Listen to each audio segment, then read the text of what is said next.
कथी के चटैया पापा हो बिछवले बारा हमरो के बैठवले बारना।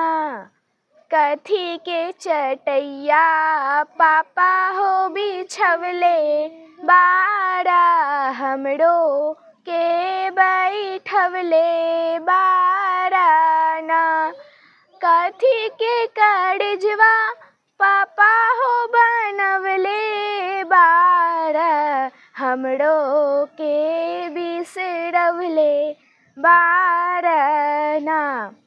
कथी के कागजवा पापा हो बनवले बारा हमरो के बिसरवले बारना।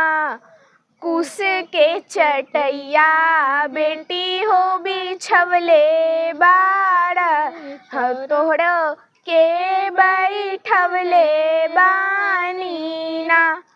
कुश के चटैया बेटी गे बिछवले बानी तोहरा के बैठवले बानीना।